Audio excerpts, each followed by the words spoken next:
Hai, kemarin minggu lalu hari Senin kalau nggak salah ya kalian sudah saya berikan eh, materi kaitannya dengan preformulasi sediaan obat alam.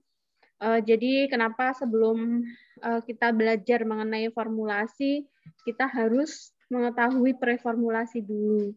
Karena preformulasi itu suatu fondasi. Jadi kalau misalkan teman-teman mau bikin rumah gitu ya, kemudian kan harus bikin fondasinya terlebih dahulu. Kalau fondasinya tidak kuat, maka rumahnya akan mudah roboh kan gitu ya. Nah, ini sama dengan ini. Kalian harus kuat dulu tentang preformulasi dulu. Kalau preformulasinya belum kuat atau belum betul, nanti formulasinya juga tidak akan baik yang dihasilkan. Mutunya tidak baik, kualitasnya juga tidak baik. Nah, maupun itu formulasi sediaan obat alam maupun itu formulasi sediaan konvensional atau sintesis, itu semuanya harus melewati tahap preformulasi. Kemudian dalam membuat sediaan obat dari bahan alam, baik dari tanaman, dari hewan atau dari mikroba, ya. Kan ada beberapa yang dari isolasi dari jamur kan ada nih beberapa sediaan yang itu isolasinya dari jamur, dari asparagus dan lain sebagainya. Itu biasanya obat-obatan sediaan obat herbal itu zat aktifnya itu bisa zat aktif tunggal, ya, bahan tunggal maupun zat aktif kombinasi. Kemudian kalau yang paling baik sebetulnya ketika kita memformulasikan sediaan obat alam dan itu bisa berpotensi ke arah paten, ya teman-teman bisa berpotensi ke arah paten, itu baiknya memang kita membuat sediaan obat herbal tidak hanya menggunakan satu ekstrak sebagai zat aktif. Karena kita paham betul bahwa ekstrak dari bahan alam itu sangat tidak stabil sebetulnya. Nah, sehingga perlu zat aktif yang lainnya dari yang sama-sama dari ekstrak. Kemudian tujuan formulasi itu untuk apa sebetulnya? Hampir semua ekstrak itu rasanya tidak menyenangkan gitu ya. Rasanya pahit, getir, kemudian tidak berasa, dan hampir semua ekstrak itu warnanya tidak menarik. Kalau sudah jadi ekstrak, warnanya udah nggak menarik gitu ya. Ada warnanya coklat, kuning. Nah, sehingga tujuan kita memformulasikan suatu sediaan obat ini yang pertama pastinya mengurangi rasa pahit atau tidak enak dari ekstrak tersebut, kemudian mengurangi bau yang tidak sedap. Kita tahu bahwa ekstrak itu baunya agak nggak enak ya. Kalau dihirup teman-teman sudah praktikum fitokimia, sudah praktikum farmakologi, jadi sudah pernah melihat, sudah bekerja dengan ekstrak. Menstabilkan sediaan. Nah, di sini bahwa ekstrak itu cenderung dia lebih tidak stabil, sehingga diperlukan tambahan-tambahan eksipien atau tambahan-tambahan zat tambahan itu untuk memperbaiki sifat zat aktifnya. Nah, sehingga dibuat formulasi itu yaitu untuk menstabilkan kesediaan dengan tambahan-tambahan zat eksipien. Kemudian ketika sudah bentuk sediaan obat atau formulasi, itu kita lebih mudah untuk mengatur dosis pemakaiannya. Ya kan, lebih enak.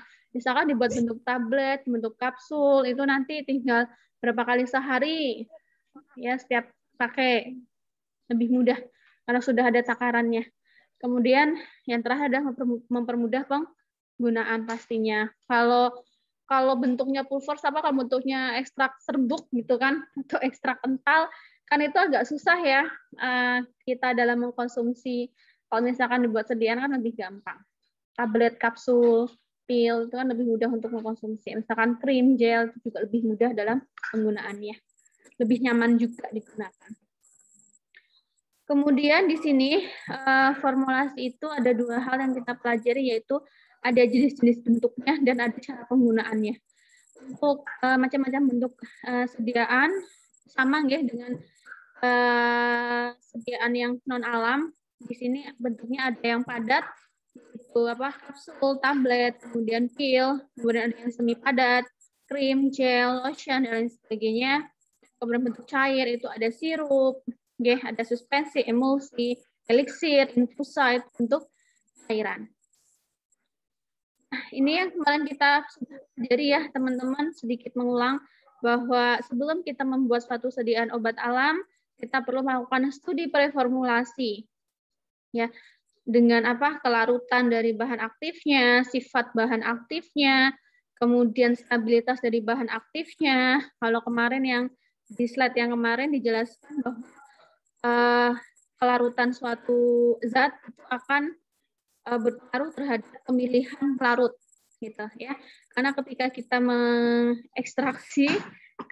mengekstraksi itu kan kita membutuhkan pelarut ya. Pelarutnya bisa pelarut organik. Kemarin yang aman itu pelarutnya?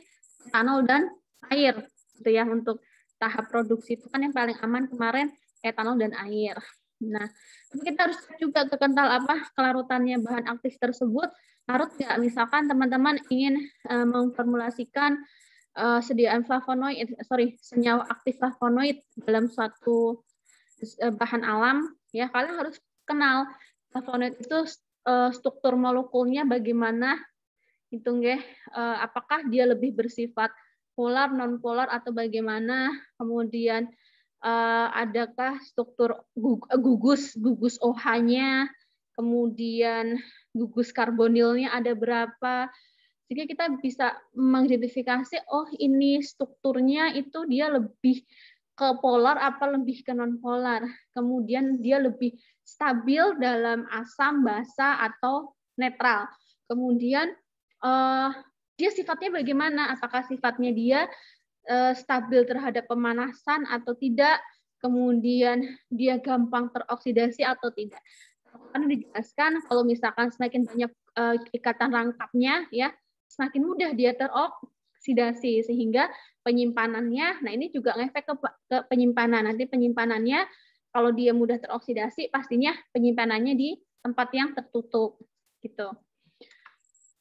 Kemudian ini sudah ya kaitannya dengan preformulasi sudah dijelaskan kemarin secara detail ya kenapa tujuan dilakukan preformulasi itu merupakan, ini biasanya teman-teman ini akan ditanyakan ketika teman-teman masuk apoteker. Ini pertanyaan yang tidak pernah ketinggalan. Apalagi kalau teman-teman besok skripsinya tentang formulasi, pasti akan ditanya gini. Dulu apa yang kamu ketahui tentang preformulasi sediaan gitu. Dulu melakukan preformulasi atau tidak. Kemudian kalau bahannya ini preformulasinya bagaimana, itu selalu ditanyakan ketika interview di masuk apoteker.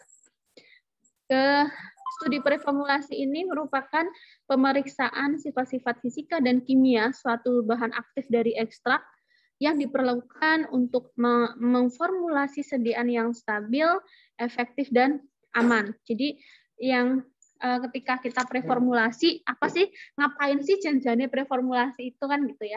Preformulasi itu adalah kita memeriksa sifat-sifat fisika dan kimia dari zat aktif yang mau kita buat sediaan. Ya, tadi itu saya bilang flavonoid. Flavonoid itu struktur molekulnya bagaimana?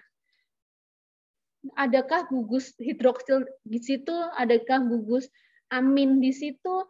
Adakah berapakah unsur karbonilnya di situ? Adakah ikatan rangkapnya di situ? Nah, kalian itu harus bisa mengidentifikasi itu. Karena kenapa saya tekankan kalian tuh harus paham struktur molekul? Ya, karena struktur molekul itu bisa menggambarkan sifat dari molekulnya sendiri. Supaya kita harus memeriksa sifat fisika kimia dari zat aktif supaya dalam memformulasikan ya sediaan kita bisa membuat sediaan yang dia stabil, efektif dan aman. Kemudian studi preformulasi ini juga meliputi studi interaksi antara zat aktif dan eksipien. Adakah interaksi zat aktif dengan eksipien? Kemudian tidak hanya zat aktif ke eksipien ya, tapi juga interaksi eksipien dengan eksipien yang lainnya. apakah eksipien A dengan B itu kompatibel nggak? Atau jangan-jangan inkompatibilitas, jangan nggak bisa dicampur gitu. Nah ini juga taunya dari mana? Ya taunya teman-teman itu tadi harus mengecek sifat fisika kimia dari zat aktif, kemudian juga harus mengecek sifat kimia dari masing-masing eksipien yang kalian gunakan. Makanya sangat penting dalam studi dalam formulasi kalian harus mengenal sifat-sifat zat aktif. Makanya dulu ketika kalian praktikum ya itu selalu diminta untuk apa?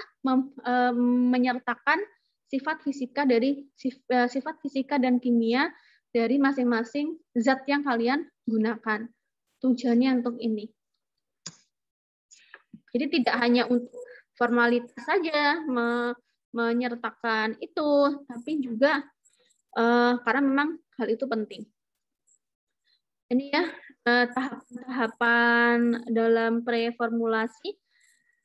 Yang pertama adalah penilaian sifat fisikokimia ekstrak dan bahan tambahan atau eksipien. Yang pertama yang harus kalian cari adalah sifat kimia dari zat aktif maupun zat lain yang terkandung dalam ekstrak yang berpengaruh pada formulasi. Kita paham betul teman-teman bahwa dalam satu ekstrak itu isinya tidak hanya satu metabolit sekunder, ya enggak? Ekstrak tapak darah misalkan, ekstrak tapak darah itu kan isinya tidak hanya flavonoid di dalamnya, gitu kan? Ada saponin, ada alkaloid, dan ada sebagainya. Nah, kalian juga harus paham itu sifat kimia zat aktif yang mau kalian gunakan dengan zat-zat lainnya yang terkandung dalam ekstrak tersebut. Yang kedua adalah sifat kimia zat aktif maupun zat lain yang terkandung dalam ekstrak yang tidak berpengaruh pada formulasi. Oh ya, ini kalian harus mengecek. Misalkan, oh saya mau ambil flavonoidnya. Oh tapi ternyata di ekstrak tapak darah itu ada alkaloid dan ada saponinnya. Nah, apakah saponin dan alkaloid itu bisa mengganggu dari zat aktif flavonoid atau tidak? Jadi kita harus pilah-pilah mana yang bisa mempengaruhi, mana yang tidak mempengaruhi. Kita pilah-pilah dulu itu. Nah, kemudian yang ketiga adalah kajian bahan tambahan yang akan dipilih untuk formulasi sediaan. Setelah kita mengkaji zat aktif dan zat lainnya dalam ekstrak tanaman kita juga harus mengkaji betul bahan tambahan yang akan digunakan atau eksipien yang akan digunakan. Misalnya kita membuat sediaan krim. Nah, sediaan krim itu kan salah satu sediaan tipe emulsi gitu kan. Nah, tipe emulsi itu ada dua, minyak dalam air, air dalam minyak. Nah, biasanya kalau sediaan kosmetik itu adalah minyak dalam air ya. Betul ya, minyak dalam air ya kalau sediaan kosmetik supaya mudah untuk dicuci dan lain sebagainya. Nah, kemudian di dalam suatu sediaan emulsi itu butuh apa saja? Oh, ternyata ada fase minyaknya, ada fase airnya gitu. Dalam situ ada emoliennya, ada buffernya, ada preservatifnya, itu zat pengawetnya. Kemudian, nah ini perlu nggak ditambah antioksidan di situ? Nah, kalian harus paham sifat zat aktifnya. Kalau zat aktifnya mudah teroksidasi, ya maka perlu ditambahkan antioksidan di dalamnya, misalkan kayak BHT dan lain sebagainya. Ya, kemudian tambahkan bahan pengawet. Bahan pengawetnya apa yang mau ditambahkan? Gitu. Apa natrium benzoat, metil paraben, propil paraben atau lain sebagainya. Itu juga harus dipilah-pilah. Misalkan misalkan nih zat pengawetnya pakainya metil paraben dan propil paraben. Perlu teman ketahui di peraturan Eropa ya yang terbaru sebaiknya penggunaan zat pengawet metil paraben dan propil paraben itu sebaiknya dihindari. Sebaiknya itu sudah berlaku di Eropa. Sebaiknya dihindari. Karena apa? Sebaiknya dihindari karena ternyata penggunaan metil propil berdasarkan penelitian, saya kemarin baca beberapa penelitian di beberapa artikel mengatakan bahwa metil dan propil itu berpengaruh terhadap hormon estrogen kita. Gitu. Sehingga penggunaan metil propil untuk sediaan-sediaan yang diaplikasikan di mana tempatnya itu bisa memproduksi hormon estrogen itu tidak diperbolehkan. Gitu. Nah, kemudian ada juga peraturan mengenai penggunaan metil dan propil itu maksimal 0,1%. Itu maksimal. Di atas itu tidak diperbolehkan. Itu ada aturan baru. Nah, sehingga menjadi tantangan kalian gitu ya, besok ketika mau memformulasikan, coba dicari zat pengawet yang lebih aman dibandingkan metil dan propil. Memang propil dan metil itu zat pengawet, eksipien pengawet preservatif yang paling bagus efektivitasnya sebagai zat pengawet, apalagi kalau dikombinasikan ya. Di Prodi agak bergoyang. Nyambungkan ke data ya, saya nyambungkan ke data pribadi dulu saja, nggak usah pakai internet Prodi, pakai data saja. Oke, maaf ya, saya share screen lagi. Jadi sampai metil propil ya. Halo cek, suara saya terdengar jelas? Jelas, Bu. Jelas, oke. Jadi begitu ya, tantangan teman-teman besok kalau pakai metil propil, coba cari pengganti metil propil yang aktivitasnya sama dengan metil propil. Kemudian yang kedua adalah indikasi terapeutik atau khasiatnya. Yang pertama, kajian dosis lanjut pada manusia untuk indikasi tertentu. Nah, ini juga menjadi tantangan bagi kita ya, karena penelitian perkembangan obat herbal itu masih tahapan uji ke hewan ya. Tahapan uji ke hewan. Nah, kita harus bisa mengkonversi ke uji manusia. Memang BPOM, Badan POM kita itu ada program percepatan obat herbal. Ya benar, percepatan intinya mempercepat izin-izin yang berkaitan dengan obat herbal. Karena memang tahu betul bahwa sekali melakukan uji klinik untuk obat herbal itu habisnya hampir 500 jutaan, itu minimal. Nah, sehingga BPOM melakukan percepatan obat herbal itu. Itu sudah lama dicanangkan. Kemudian yang kedua adalah pemilihan bentuk sediaan yang diinginkan. Nah, ketika kita sudah mengkaji semua sifat fisika kimia baik dari zat aktif kita gitu ya. Kemudian ini sifat fisika kimianya bagaimana, kemudian kita identifikasi efektivitasnya atau aktivitas farmakologiknya untuk apa gitu kan. Nah, baru kita memilih bentuk sediaan yang akan dibuat. Kalian mau bikin sediaan apa? Apakah mau dibikin sediaan krim, mau dibikin sediaan lotion, atau mau dibikin sediaan salep, gel. Nah, itu baru bisa kalian memilih bentuk sediaan. Nah, tapi ketika memilih bentuk sediaan dari formula yang akan kalian buat, ada beberapa yang harus dipertimbangkan, bahwa formula yang dibuat itu harus sesuai dengan sifat ekstrak kita. Kemudian indikasi yang diinginkan apa, serta teknologi yang akan digunakan bagaimana. Gitu. Ya, misalkan kalian mau bikin formulasi sediaan untuk misalkan ya kulit gatal-gatal gitu ya, kulit alergi. Nah, itu lebih bagus dibuat sediaan oral, apa lebih bagus dibuat sediaan topikal. Nah, ketika memilih itu juga kalian harus pertimbangkan sifat ekstrak kalian gimana. Misalkan, flavonoidnya ini yang mau dipakai gitu. Flavonoidnya jenisnya apa? Quercetin. Nah, quercetin itu mempunyai sifat bioavailabilitasnya, ketersediaan hayatinya itu cuma 20%. Cuma 20%.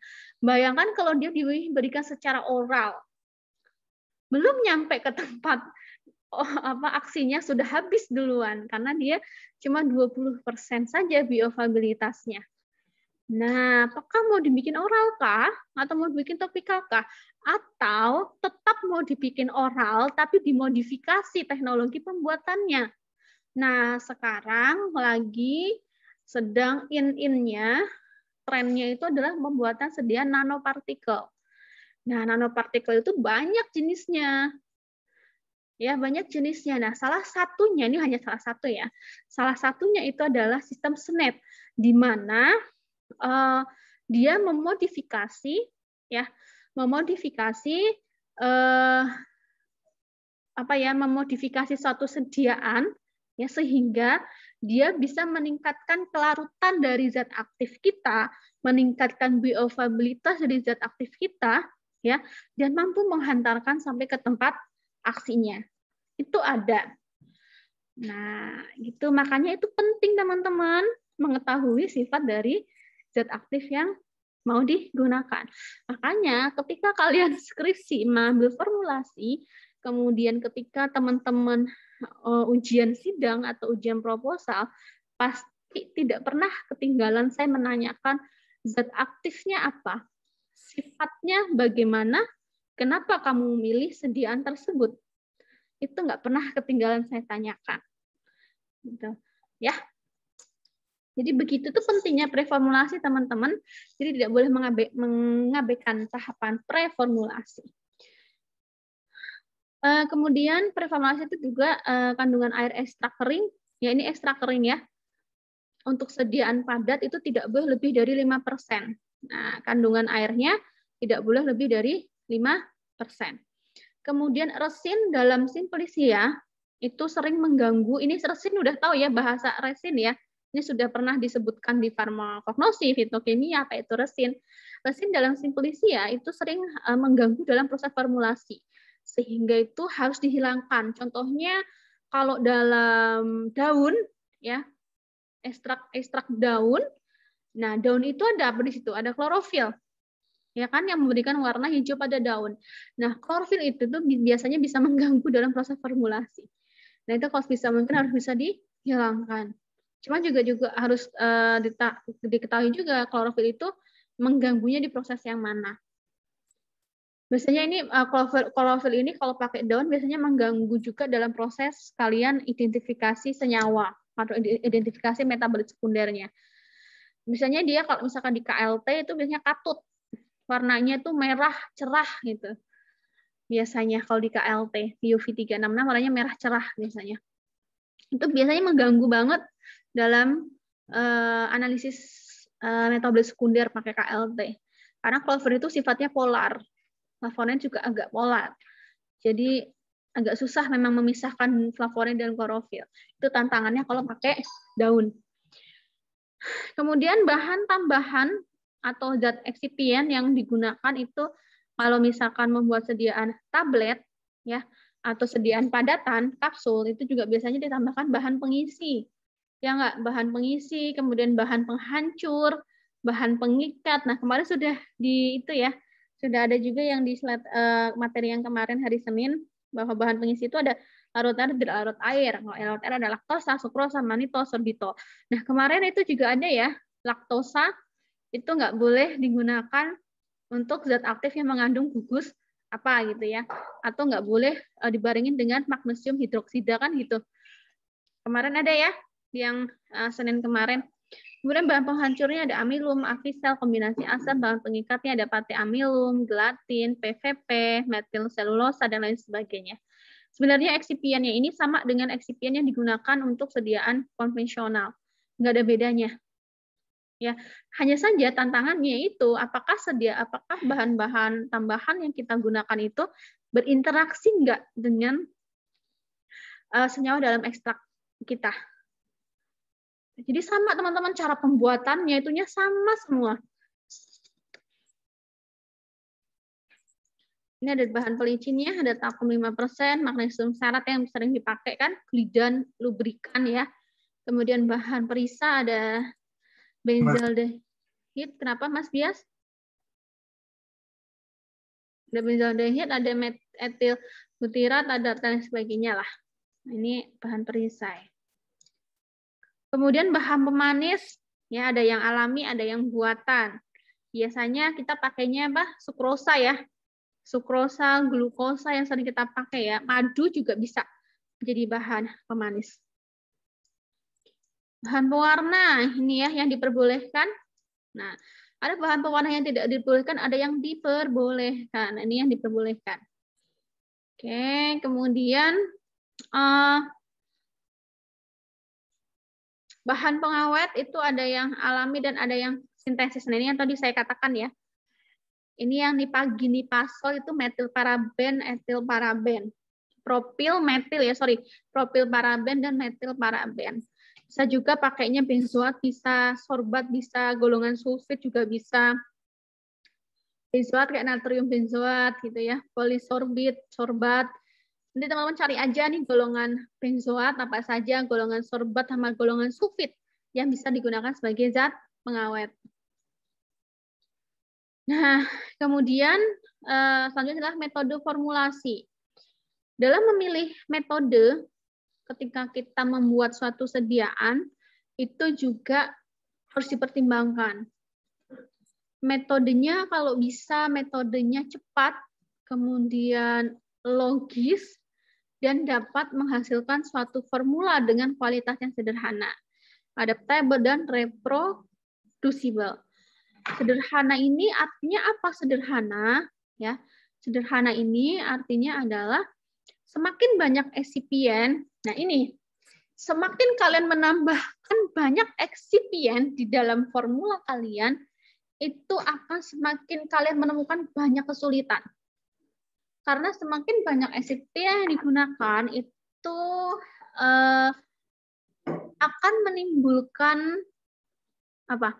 Menimbulkan interaksi antar eksipien atau akan menimbulkan interaksi dengan zat aktif dalam ekstrak yang kita gunakan, yang kalian gunakan, gitu. Ya, jadi ketika kalian memformulasikan, kalian harus paham. Oh, misalkan mau bikin krim, dalam sediaan krim itu standar formulanya itu harus ada apa aja. Oh, harus ada humectant, harus ada emolien, misalkan, harus ada zat pengawetnya, harus ada solventnya, dan sebagainya.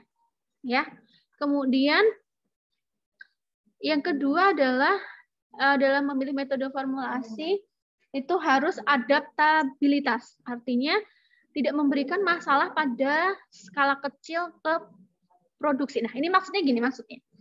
Dalam kita membuat sediaan untuk skala industri, itu kan tidak langsung dibikin banyak gitu kan. Misalkan kalian bekerja di suatu industri, bagian formulasi misalkan, bagian formulasi. Nah, sama perusahaan diminta untuk membuat sediaan dari ekstrak tapak darah misalkan, dari ekstrak tapak darah. Pastinya kan kalian tidak mungkin langsung membuat beribu-ribu bed atau beribu-ribu harus nggak mungkin langsung membuat 1000 wadah krim gitu kan, nggak mungkin kan. Pasti kalian harus penelitian dulu, harus kalian coba di skala lab yang kayak praktikum itu loh, itu kan skala lab. Nah, kemudian ketika kalian cobakan di skala lab, kemudian sediaannya stabil, gitu ya, sediaannya bagus, hasilnya, mutunya bagus, kualitasnya bagus. Nah, ketika diproduksi dalam jumlah yang besar-besaran, ya itu tidak memberikan masalah. Jadi hasilnya sama, tetap stabil, tetap bermutu, tetap kualitasnya terjamin. Jangan sampai ini udah stabil nih dalam suhu simpan ruang gitu. Ketika di skala lab, tapi ketika diproduksi dalam skala industri, lah ternyata produknya nggak stabil dalam suhu penyimpanan. Nah itu tidak boleh. Ya, jadi harus adaptabel. Kemudian harus reprodusibilitas, selalu menghasilkan produk dengan kualitas yang seragam dan konstan. Ya, jangan sampai misalkan hari ini kadar obatnya 500 mg. Lah besok dibikin kadarnya jadi turun. Atau misalkan hari ini pH-nya udah stabil nih, pH 6 gitu. pH kulit misalkan.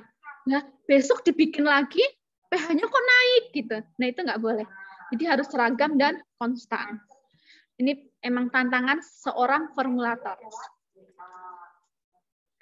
Nah, ini adalah contoh-contoh dari bahan yang berasal dari tanaman obat alam. Fosil itu daun ya, tahu ya, daun. Kemudian fruktus itu buah, ya. Herba, kalau herba itu dari atas sampai bawah itu herba. Kemudian ada batang, ranting, ya. Korteks atau kulit ya, ini biasanya kulit kayu manis ya biasanya. Radik, rizom, ini istilah radix, rizom sama dengan akar. Oke. Kemudian floss itu bunga. Ini di mata kuliah botani lah ya. Ingat lah ya. Kemudian umbi ya ini ya. Ini umbi, bawang putih. Ini hanya istilah-istilah saja. Kemudian, nah ini proses.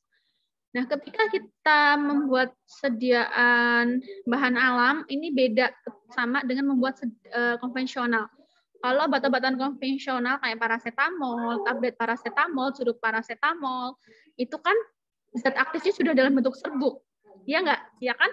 Zat aktifnya sudah dalam bentuk serbuk, kemudian tinggal kalian formulasikan, kalian tambahkan eksipien-eksipien yang lainnya, udah jadi gitu kan, terus diuji evaluasi sediaan udah jadi. Nah, tapi kalau bahan aktifnya menggunakan tanaman obat alam itu nggak bisa langsung diformulasikan. Gitu. Ya, Mas Bias, salahkan ke belakang. Tidak bisa langsung diformulasikan. Kalian harus merubah bentuk tanamannya menjadi bentuk ekstraknya. Bisa ekstrak cair, ekstrak kental, atau ekstrak kering. Jadi bentuk serbuk. Ya kan? Nah, berarti apa? Prosesnya apa? Bikin simplisia dulu. Ya nggak dulu ya di fitokimia sama farmakognosi ya. Bikin simplisia dulu, kemudian dibikin ekstrak dulu. Ya nggak? Setelah dibikin ekstrak, dicek dulu kandungan zat aktifnya apa aja di dalamnya. Misalkan kalau mau pakai flavonoid, dia dipastikan dalam ekstraknya ada flavonoidnya, gitu kan. Kemudian distandarisasi dulu.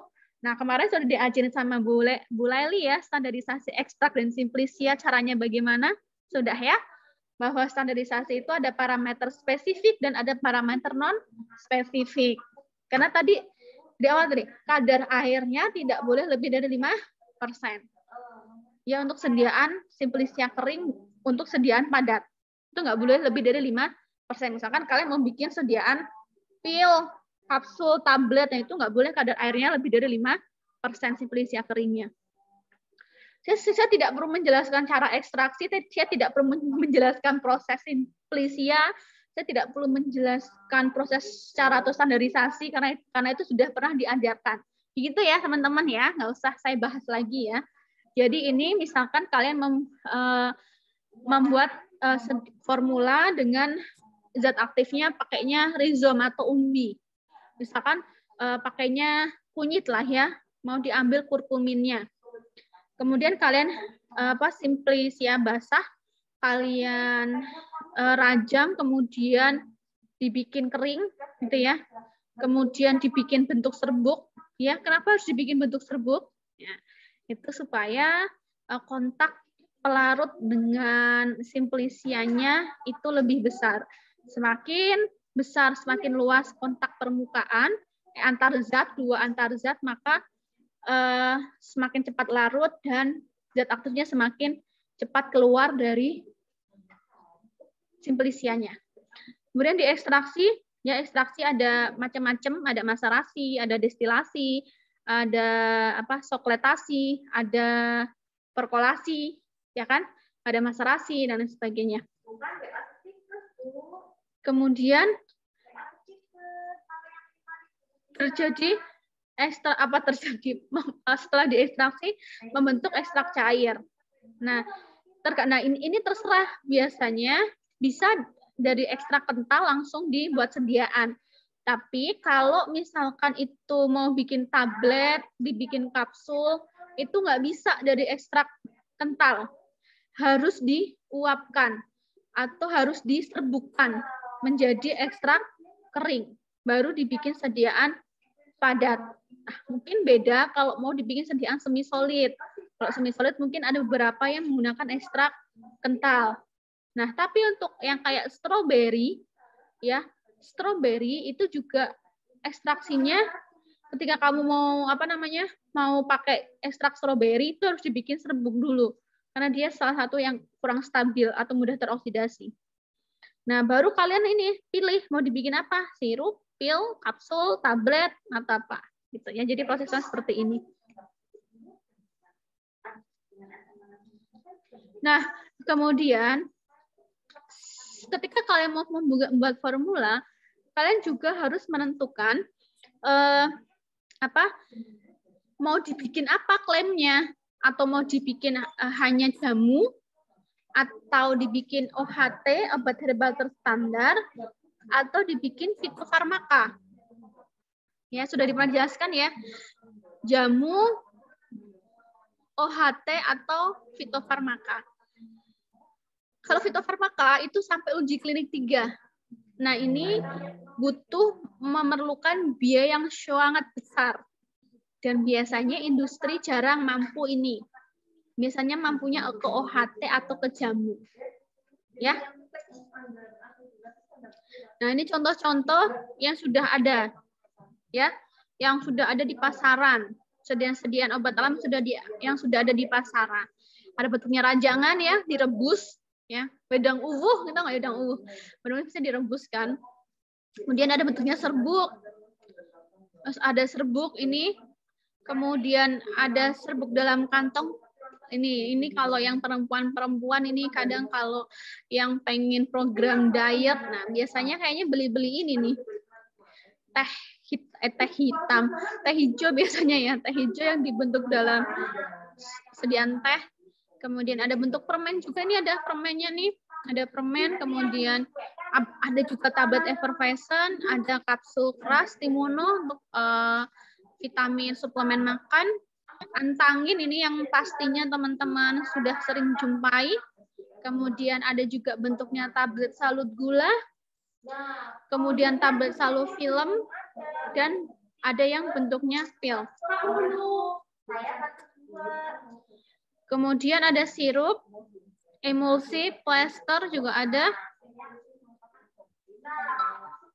Sebentar ya. Sebentar ya. Saya.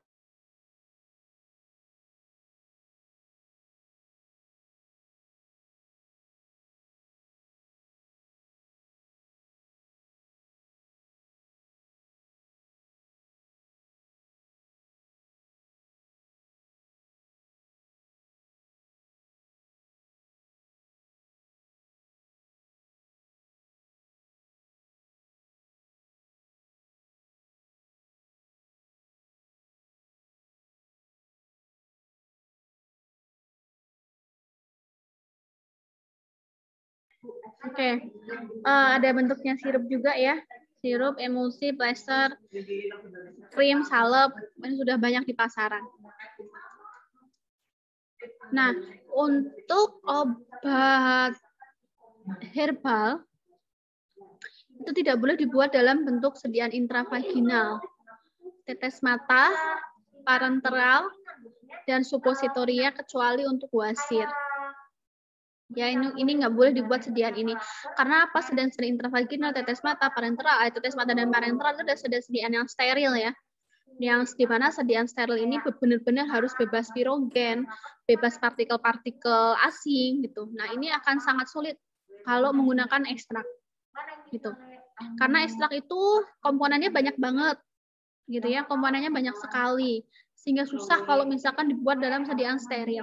Adakah yang sudah menemukan sediaan steril tapi bahan aktifnya ekstrak?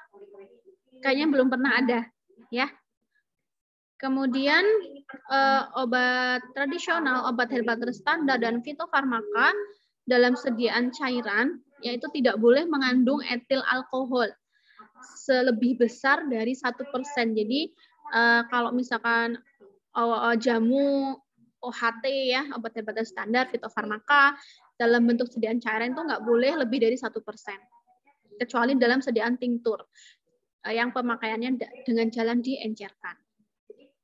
Nah, dalam sediaan obat herbal itu juga harus diperhatikan teman-teman simbolnya. dia jamu, OHT atau fitofarmaka. Kemudian nomor registrasinya. Perhatikan POM-nya nomor berapa.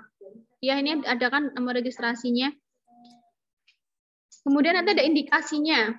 Untuk apa dan lain sebagainya. Ini nomor registrasi. Nomornya terdapat pada obat modern atau obat tradisional bahwa obat tersebut telah terdaftar di BPOM. Jadi nomor registrasi itu untuk apa? Untuk mengetahui bahwa obat itu sudah terdaftar di BPOM. Nomor registrasi harus ada baik di obat modern atau obat konvensional dan di obat tradisional. Kemudian nomor tersebut diberikan oleh POM atau Departemen Kesehatan ya, Depkes. Nah, dengan persyaratan ini kalau misalkan TR itu obat tradisional ya, itu contohnya adalah jamu untuk TR. Kemudian kalau OHT itu adalah obat herbal terstandar, biasanya Depkes.RI nomor OHT. Berarti itu obat herbal standar atau POM OHT. Ya, kalau jamu biasanya atau POM TR. Kemudian fitofarmaka, Depkes RI nomor FF itu adalah fitofarmaka atau POM FF itu fitofarmaka. Itu SC itu adalah suplemen makanan. Contohnya ini Stimuno. POM FF 041341 FF itu adalah sediaan fitofarmaka, dibuat tahun 2004, diregistrasi tahun 2004, kemudian diproduksi oleh industri farmasi. 3 itu adalah bentuk sediaan kapsul, 0041 adalah nomor seri produksi. Itu contohnya. Nah, kemudian sediaan obat herbal dan fitofarmaka itu berdasarkan keadaan fisik itu dibagi menjadi dua, ada oral dan ada topikal. Ya, oral itu ada solid dan ada semi solid maupun cair. Oral itu nggak ada yang semi solid ya, oral itu padat dan cair, solid dan cair. Kemudian kalau topikal itu ada padat dan ada setengah padat. Nah, kalau yang oral untuk padat itu ada serbuk, rajangan, tablet, kapsul, pil, dan lain sebagainya. Cair ada sirup, emulsi, elixir, dan lain sebagainya. Topikal itu ada padat, ada parem, plester. Nah, itu padat. Plester ada ya, plester koyo cabe itu kan. Kemudian setengah padat ada krim, salep juga ada. Kemudian, nah ini sediaan padat, contohnya adalah pulvis, ya, yaitu sediaan halus dengan ukuran tertentu, terdiri satu atau lebih simplisia. Kemudian sifat-sifatnya dia cocok untuk penderita yang sulit menelan, seperti tablet atau kapsul. Kemudian seluruh bahan harus diminum semuanya, nggak boleh tertinggal. Nah, ini kerugiannya adalah kalau bentuk serbuk ini tidak bisa menutupi rasa yang tidak enak maupun pahit. Nggak bisa. Nah, sediaan serbuk ini juga bisa dibuat dalam kapsul. Artinya gini, serbuknya itu bisa dimasukin dalam kapsul untuk menutupi bau yang tidak enak tadi. Nah, kemudian diseduh dengan air mendidih maupun dimasukkan kantong teh atau lain sebagainya lah bisa. Maksud gini, untuk sediaan serbuk, ya ini ada 3. Ada yang langsung diseduh menggunakan air mendidih, jadi dari serbuk langsung direbus seperti biasa, atau mau dibentuk dimasukkan dalam kapsul. Dibuat sediaan kapsul juga bisa, itu malah lebih mudah dalam meminumnya, atau mau dimasukin ke dalam kantong teh. Nah, kantong teh kemudian diseduh kan gitu ya. Nah, ini kebanyakan yang sudah dimasukkan dalam kantong teh itu biasanya obat-obat yang pelangsing gitu loh, yang untuk membantu metabolisme atau untuk biar cepat BAB dan sebagainya, biasanya bentuknya kantong teh. Nah, kalau cara menyajikan serbuk ya ini diseduh dengan air panas sebelum diminum. Ya, contohnya ada kurkuma manga. Itu kandungannya ada kurkumonolid A, kurlemonolid B, dan lain sebagainya. Ini indikasinya bisa menghambat pertumbuhan kanker atau tumor. Kemudian ini dikemas ya, kayak gini contohnya, yang dikemas dalam kantong kertas dan dimasukkan ke air mendidih. Ini sangat banyak sekarang contoh-contohnya. Ya, dia harus semua bahannya harus terendam, kemudian seduhannya hanya tahan 12 jam. Ya, kemudian rasa pahitnya jelas tidak bisa tertutupi. Ini contohnya langsing tea, dia lebih ke untuk melancarkan buang air besar. Kemudian ini bentuk infusa, ya, bukan infus di sini ya. Maaf, ini dibuat infusa, ini bukan infus tapi infusa. Infus dan infusa itu berbeda. Kalau infus itu sediaan steril, ya. Nah, kalau infusa itu yang dimasak pada suhu 90 derajat Celcius selama 15 menit, kemudian disaring, terus diminum. Ini infusa ya, maaf, ini infusa. Kemudian ini apa? Jamu anak, ya. Ini biasanya bentuknya apa di sini? Ini bisa langsung diminum, ya. Minum langsung atau bisa dicampurkan dengan 50 ml air atau dicampurkan dengan jamu beras kencur, enggak masalah, ini karena suplemen penambah nafsu makan biasanya untuk anak-anak, ya, atau meningkatkan daya tahan tubuh anak-anak. Nah, ini isinya ini cuma contoh ya, ini isinya ada temulawak, maniran, madu, begagan, akar legi, kunyit, temu hitam. Ini kan isinya ekstrak, banyak ekstrak. Kemudian serbuk yang dipadatkan, ini contohnya parem. Kemudian nggak apa-apa Pak, saya nggak dimasukin Pak, alhamdulillah Pak. Maaf ya. Ya nggak apa-apa, saya nggak dimasukkan. Lala kan nanti Bapak semua yang menjawab pertanyaan dari asesor. Ini bagaimana kurikulumnya Pak Kaprodi? Oke. Ini ada bentuknya parem ya. Parem itu adalah serbuk yang dipadatkan. Ini isinya adalah terdiri dari simplicia yang telah dihaluskan, kemudian dicampur dengan tepung beras, terus dibuat dengan cara dipadatkan secara konvensional dan dicetak. Cara penggunaannya gampang, rendam dengan air secukupnya, kemudian dioleskan pada daerah yang sakit, kemudian nggak boleh menggosokkan pada kulit yang luka, ya, dan tidak boleh terkena mata. Ini contohnya, saya nggak tahu ini masih ada nggak di pasaran ya, para mustajab. Kalau di apotek saya jarang menemukan kayaknya. Ini contohnya ada jahe, daun serai, daun cengkeh. Ya. Ini ada tepung beras sebagai eksipien. Kemudian bisa bentuknya rajangan. Rajangan itu adalah bahan simplicianya itu harus kering dan bebas jamur. Tadi ya, kadar airnya tidak boleh lebih dari 5%. Nah, ini cara penyajiannya, ini dibuat infusa. Ini bukan infus ya, teman-teman, infusa. Dibuat infusa dengan cara dimasak pada suhu 90 derajat, terus selama 15 menit, kemudian disaring. Ini contohnya curcuma rhizoma, temulawak, untuk meningkatkan nafsu makan. Kemudian ini ada mahkota dewa, ya, ini bisa sebagai anti diabetes, hepatotoksik ya, hepatoprotektif, hepatoprotektor, jadi melindungi hati. Bisa sebagai anti diabetes juga. Ini bisa infusa juga, direbus, diberikan. Ini tablet ya, tablet besok akan kita pelajari lebih lanjut. Contohnya ada antangin tablet, isinya ada zingiber. Ini komposisi zat aktifnya loh ya. Zingiber, panas, blumea, folia, kemudian mentafolia ekstrak. Nah, tapi dia pasti ada eksipiennya di dalamnya ya. Karena tablet itu nggak mungkin hanya ekstrak-ekstrak tok. Contoh ini untuk meredakan masuk angin. Kemudian ada juga tablet effervescent, teman-teman. Bisa bahan ekstrak bahan alam dibikin sediaan effervescent. Ini contohnya. Ya. Kemudian tablet salut gula juga ada. Ya, dibikin tablet salut gula, kurkuma, ya. Itu membantu hepatoprotektor juga. Membantu melindungi hepar juga. Bisa meningkatkan nafsu makan juga, tergantung dosisnya nanti. Ya, ini pengaturan dosis. Dosis berapa dia bisa sebagai hepatoprotektor, dosis berapa dia bisa sebagai menambah nafsu makan.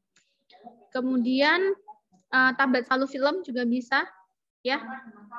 Ini contohnya adalah Dinka Kaplet, ya, di mana tablet salufilm ini adalah tablet yang dikempa, yang mengandung bahan aktif. Bahan aktifnya bisa simplicia atau ekstrak herbal, kemudian disalut dengan lapisan film yang larut dalam air.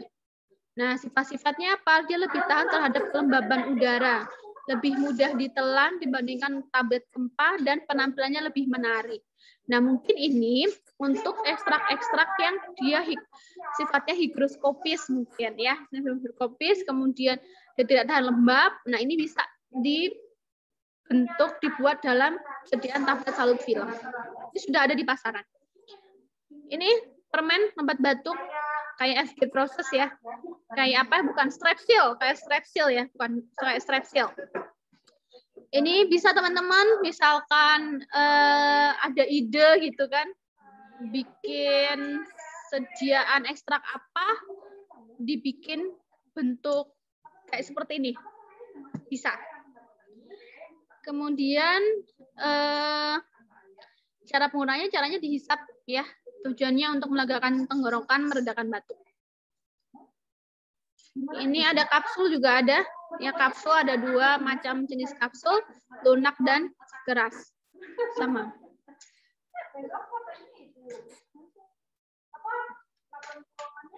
Ini contoh kapsulnya yang sudah beredar. Jadi memang sudah ada teman-teman ya. Pil juga sudah ada ya. Sediaan berisi simplicia ekstrak dengan bentuk bulat dan padat. Kemudian sediaan cair oral ada sirup. Ya, ini yang sering banget Stimuno. Stimuno sirup, obat-obatan untuk suplemen penambah nafsu makan.